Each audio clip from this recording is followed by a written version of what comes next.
오늘은 술과 관련된 민간요법에 대해서 한번 알아보도록 하겠습니다. 이런 얘기 많이 들어보셨을 거예요. 그 감기 걸렸어요 말이야. 그냥 소주에다 고춧가루를 딱 타가지고 딱 하면 딱. 이러한 방법이 당장에는 일부 효과가 나타날 수도 있겠지만 결국은 감기를 악화시키는 결과를 낳습니다. 이 고추에는요, 매운맛을 내는 캡사이신 성분이 함유되어 있고, 또 매운 음식을 섭취하면 우리 몸은 발열 현상이 나타나서 혈관이 팽창되고 신진대사가 원활해지니까 좋아지는 것처럼 느낄 수도 있고, 알코올의 섭취도 아주 미량의 경우에는 혈액순환을 도울 수 있죠. 하지만 결국 감기라고 하는 게 뭐죠? 바이러스가 들어와서 우리 몸의 면역력을 떨어뜨리는 건데, 이렇게 체력이 약해지고 면역이 약해진 상태에서 술을 마신다. 그러면 우리 간은 또 일을 해야 되잖아요. 결국은 무리로 작용될 수밖에 없습니다. 감기에 걸렸을 때는 충분히 쉬고 수분 섭취하는 게 중요한데, 오히려 알코올은 수분을 과다하게 배출시켜서 탈수를 일으킬 수도 있고, 또 이 고춧가루가 우리 몸의 대사를 완화시키는 것처럼 보이지만 결국은 우리 위장 등을 자극할 수도 있습니다. 잠깐 동안 소주에 고춧가루를 타 드시는 것이 혈액순환과 발열을 돕는 작용을 하지만 결국은 장기에 무리가 돼서 면역력 저하도 일으키고 감기의 회복 속도는 늦을 수밖에 없습니다. 술에 관련된 게 또 재미있는 게 있어요. 이 여드름에 소주를 바르면 여드름이 완화된다.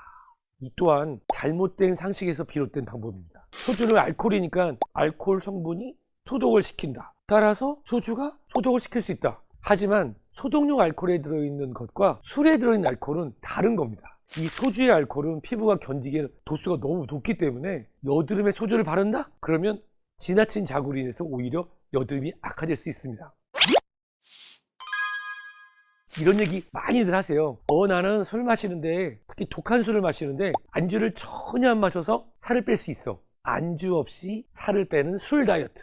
노. 여성분들이 여기에 혹했다가 오히려 살을 더 붙이는 경우도 있는데, 안주 없이 술을 마시면 다이어트에 효과가 있다고 하루 종일 아무것도 먹지 않고 소위 말하는 깡소주, 맥주, 막걸리를 마시는 분들이 있는데요. 이거는 노화를 촉진하고요, 빠른 시간 안에 건강이 악화되는 아주 나쁜 습관입니다. 빈속에 술을 드시면 더 빨리 취하게 되고, 숙취로 인해서 입맛이 떨어지기 쉽고 다른 음식을 섭취할 수가 없어서 숙취가 되는데 더 많은 시간이 소요됩니다. 술만 마시는 다이어트를 한다, 이렇게 되면 몸의 장기도 다 망가지고 특히 피부가 망가지게 됩니다. 이 알코올의 이뇨작용으로 인해서 몸은 탈수가 이루어지게 되고 피부는 푸석푸석해지고, 반복적인 음주로 인해서 간이 남아날 수가 없죠. 또한 음주 다이어트를 진행하게 되면 우리 몸은 영양분 부족을 느끼게 되거든요. 따라서 다음엔 더 많이 먹을 수도 있고, 오히려 이 술만 마시는 다이어트 하는 동안에는 우리 몸에 있는 좋은 영양분이 다 빠져나가서 우리 몸은 더 건강을 해치게 됩니다. 이처럼 의학적으로 검증되지 않는 것들이 있는데 이거를 무조건 따라하다가는 정말 큰일 나고요. 특히 음주에 대한 것은 더더욱 주의가 필요합니다.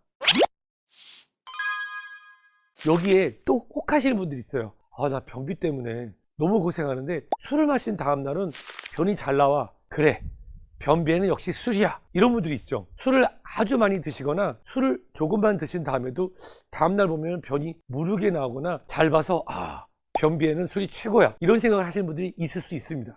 맥주 한 잔 정도는 변비에 효과적일 수 있습니다. 이 맥주에 있는 효모가 장내 유익균인 비피더스균을 활성화시키고, 또 맥주의 수분과 탄산이 장 운동을 자극해주기 때문에 그래서 어느 정도 효과를 볼 수 있습니다. 하지만 결국은 술은 이 대장을 자극하는 대표적인 식품입니다. 결국은 대장의 연도 운동을 방해해서 이 변의 굵기와 형태에 영향을 주죠. 따라서 항상 변비가 있고 심했던 분들은 맥주 한 잔, 맥주 두 잔 마시는 날은 변이 좀 잘 나오네, 이렇게 생각할 수도 있어요. 하지만 결국은 지속적인 음주와 과음은 대장 건강을 해칠 수밖에 없습니다. 그리고 술만 드신다고요? 안주도 드시잖아요. 술과 함께 드시는 안주는 기름져서 설사를 유도하게 됩니다. 오늘은 술과 관련된 잘못된 이 민간요법들을 알아봤는데요. 민간요법 때문에 오히려 건강을 해치기도 쉽습니다. 우리 몸에 변화가 생긴다, 감기가 있거나 또는 여드름이나 또는 이 피부에 염증이 생기는 경우에는, 이런 경우에는 확인되지 않은 민간요법을 따르시는 것보다는 병의원에 가셔서 주치 선생님과 말씀 나누시는 게 좋습니다.